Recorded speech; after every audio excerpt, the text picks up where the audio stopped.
प्रिय छात्रों, जैसे कि आपने पिछले वीडियो में देखा होगा कि हम अध्याय कर रहे थे हमारा कल्पतरु कक्षा 9th संस्कृत के लिए, और आपने पढ़ा उस पाठ में अच्छी तरह से कि जिमुतकेतु जो राजा है उसने अपने पुत्र जिमुतवाहन को उत्तराधिकारी के रूप में बनाया और राज सिंहासन पर उसे बैठाया, और जो उनके उद्यान में उनके घर का जो बगीचा था उसमें एक वृक्ष है कल्पतरु, कल्पनाओं को पूरा करने वाला, आकांक्षाओं को पूरा करने वाला वृक्ष।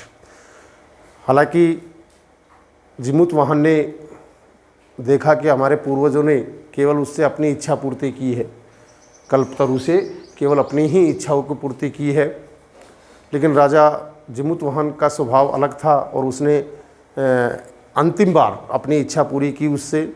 और अपनी इच्छा क्या रखी उन्होंने, सभी जो उनके लोग थे कि किसी भी व्यक्ति को दरिद्रता ना हो, ऐसा कुछ करो। अपनी इच्छा उसने जागृत की कि कोई भी दरिद्र ना रहे, और कल्पतरु ने ऐसा किया। और उसके बाद में वो राजा कल्पतरु भी अपने स्थान की ओर चला गया, और राजा जिमुतवाहन जो है लोगों के अंदर उसकी यश कीर्ति जो है बहुत फैली, और लोगों के प्रति वो हित करने वाला, कल्याण करने वाला सबसे बड़ा राजा साबित हुआ, क्योंकि उसने परोपकार को ही सबसे बड़ा धन माना है।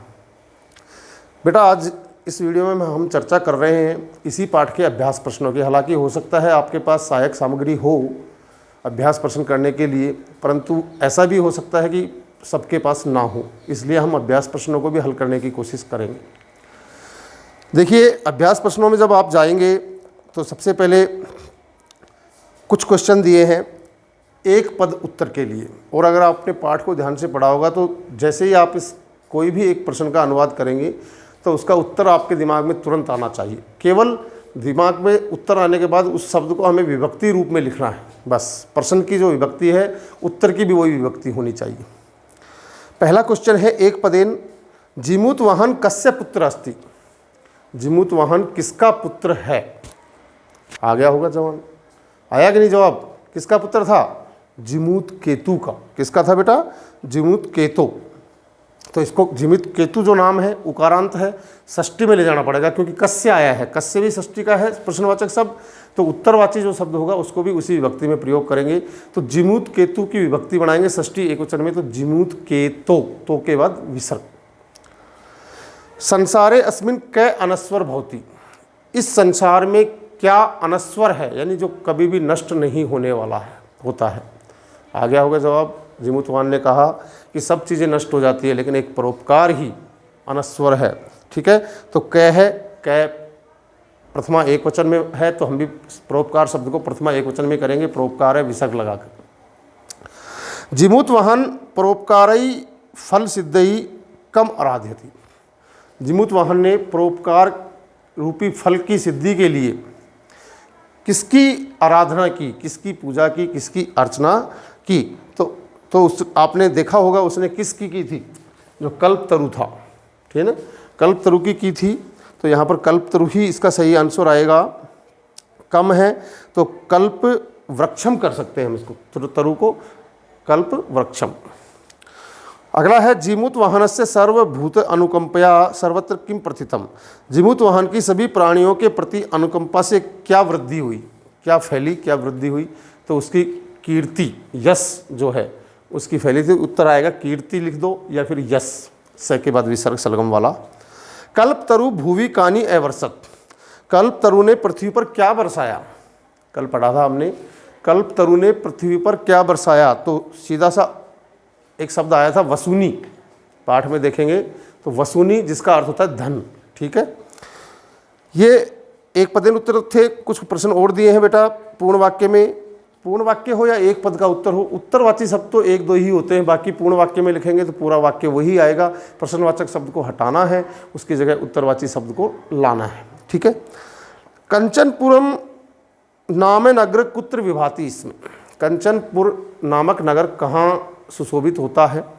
तो आपने देखा था कि वो कहाँ था? हिमालय पर्वत के ऊपर। ठीक है, तो इसका उत्तर लिखेंगे हिमवत नगेंद्रस्य। एक शब्द आया था सानो ऊपरी, शिखर के ऊपर, चोटी के ऊपर। हिमवत नगर पर्वतस्य सानो ऊपरी, पाठ में देखोगे सब दिखेगा सानो ऊपरी, ठीक है। सानो ऊपरी कंचनपुर नाम नगरम विभाति इसमें, ये पूर्ण वाक्य में इसका उत्तर हो जाएगा। अगला है जिमुत वाहन की दृश्य आसीत। जिमुत वाहन किस प्रकार का था? आपको सबको पता है जिमुत वाहन कैसा था, बहुत ही दानवीर था, सर्वभूत अनुकंपी, सभी लोगों की कल्याण पूर्ति करने वाला था। तो आंसर इसका लिखेंगे सभी प्राणियों के ऊपर दया करने वाला था, तो आंसर लिखेंगे जिमुत वाहन महान दानवीर सर्वभूत अनुकंपी च आसीत, ठीक है बेटा। अगला क्वेश्चन है कल्पतरो वैशिष्ट्यम आकर्ण्य जिमुत वाहन किम अचिंत्यत। कल्पतरो अर्थात कल्पतरो कल्प वृक्ष की विशिष्टम आकर्ण्य, विशेषता को सुनकर के जिमुत वाहन ने क्या सोचा? तो जिमुत वाहन ने सोचा कि इस प्रकार का, अपन ने पढ़ा था कि इस प्रकार का हमारा जो उद्यान में एक वृक्ष है और उससे सभी लोगों ने अपनी मन की इच्छा पूरी की है।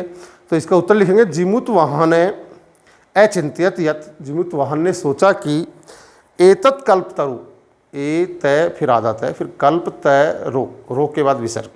कल्पतरो स्व कामनाम, अपनी कामनाओं को, अपनी इच्छा को, मनोरथम अभिष्टम साधित, मन की इच्छाओं को सिद्ध करता है। हितैषिण मंत्री जिमुत वाहन किम उक्तवान। हितैषी मंत्री जो है उन्होंने जिमुत वाहन को क्या उक्तवान कहा? आपने देखा होगा हितैषी जो मंत्री थे उन्होंने कहा था कि ये जो तुम्हारे घर में क्या है बेटा, तुम्हारे आंगन में जो पेड़ लगा हुआ है, उद्यान में जो कल्पतरु है, उसको हमेशा आपको पूजा करना चाहिए। तो इसका लिखेंगे, उन्होंने कहा था कि हितैषिण है मंत्री ने उक्तवंत है कि युवराज, युवराज के बाद संबोधन चिन्ह, यो अयम सर्व कामदत्त कल्पतरु तव उद्याने तिष्ठति स तव सदा पूज्य, वह तुम्हें हमेशा पूजनीय है, पूजा करना चाहिए, ठीक है। इसी प्रकार से जिमुत वाहन है कल्पतरु उपगम्य किम उवाच। जिमुत वाहन कल्पतरु अर्थात उस वृक्ष के पास समीप में जाकर के क्या बोला?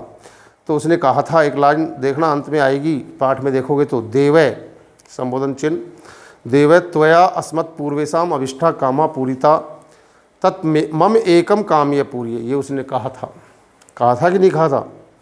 हाँ।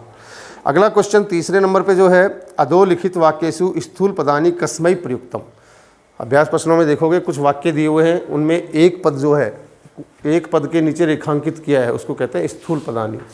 तो उसके अंदर आप देखोगे तो ये किसके लिए प्रयुक्त हुआ है? तो पहले में आया तस्य, तस्य के लिए आप देखोगे तो ये किसके लिए आया? उस पूरे वाक्य को देखोगे तो ये आया है हिमवते नगेंद्राय प्रयुक्तम, अर्थात वो पर्वतराज जो हिमालय है उसके लिए प्रयुक्त हुआ है। दूसरा है राजा संप्राप्य यौनम तम योर अभिषेकम, ये तम किसके लिए आया है? इस लाइन को पढ़ोगे तो तम आया है जिमुत वाहनाय, जिमुत वाहन के लिए। अयम जो है ये किसके लिए आया है? ये अयम आया है कल्पवृक्षाय, कल्पवृक्ष के लिए। त्वम जो है ये किसके लिए आया है? ये जिमुत केतु के लिए आया है, ठीक है। पर्याय पद में देखो आप बेटा, चौथे क्वेश्चन में पर्याय पद लिखने हैं, जितने भी शब्द दिए हैं। पर्वत, पर्वत का इस पाठ में आया है नगेंद्र। भूपति, भूपति का राजा।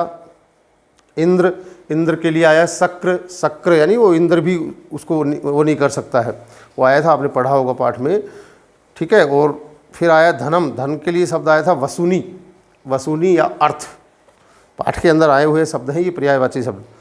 अब फिर है इच्छितम, इच्छितम का हो जाएगा अभिष्टम, ए भी आधा से षटकोण वाला और ट और मैं।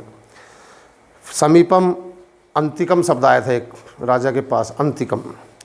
पृथ्वीम के लिए है इसमें धरित्रीम, और कल्याण के लिए हित, वाणी के लिए वाणी, तरु के लिए वृक्ष, ठीक है। मिलान करेंगे तो मिलान में देखिए एक खंड का दूसरे खंड से मिलान, कुल क्रम आगत है तो इसका मिलान हो जाएगा कल्पतरु। क्या आया था? कुल क्रम से क्या आया था? कल्पतरु। दानवीर कौन था? जिमुत वाहन। हितैषी भी कौन थे? मंत्री। और वीची वंचंचलम ये कौन था? धन। धन जो है लहरों की तरह, तरंगों की तरह होता है। अनस्वर के लिए शब्द आया है परोपकार, ठीक है। फिर है प्रश्न निर्माण, प्रश्न निर्माण में तरो के लिए प्रश्न निर्माण में उत्तर आ जाएगा इसका क्या? कस्य, षष्ठी में एक वचन। कल्प तरवे के लिए कस्मई, धन वृष्ट्या के लिए कथम, पृथ्व्याम के लिए कुत्र, जीव अनुकंपया के लिए कथम, प्रश्नवाचक शब्द। स्वस्ति शब्द के लिए हमेशा चतुर्थी का प्रयोग होता है, तो स्वस्ति में ये प्रयोग करेंगे तो ये जो शब्द दिए हैं इनकी चतुर्थी विभक्ति बनाएंगे तो राजा की चतुर्थी विभक्ति बन जाएगी बेटा राज्ञे, ठीक है। और प्रजा की हो जाएगी बेटा प्रजाभ्य, छात्र की हो जाएगी छात्राय, और सर्वजनेभ्य की हो जाएगी सर्वजन की हो जाएगी सर्वजनेभ्य। और लास्ट है, इसमें हमें करना है षष्ठी विभक्ति का प्रयोग करके रिक्त स्थान पूर्ति, ग्रह की षष्ठी विभक्ति बनाएंगे तो ग्रह से बन जाएगा। पितु की बनाएंगे तो पितृ का बनाएंगे तो पितु, छोटा तू और विसर्ग। जिमुत वाहन की जिमुत वाहनस्य षष्ठी, और किम की कस्य, ठीक है बेटा। इस तरह से ये आपके अभ्यास प्रश्न हैं। इन अभ्यास प्रश्नों को आपको अपनी नोटबुक में करना है। और धन्यवाद।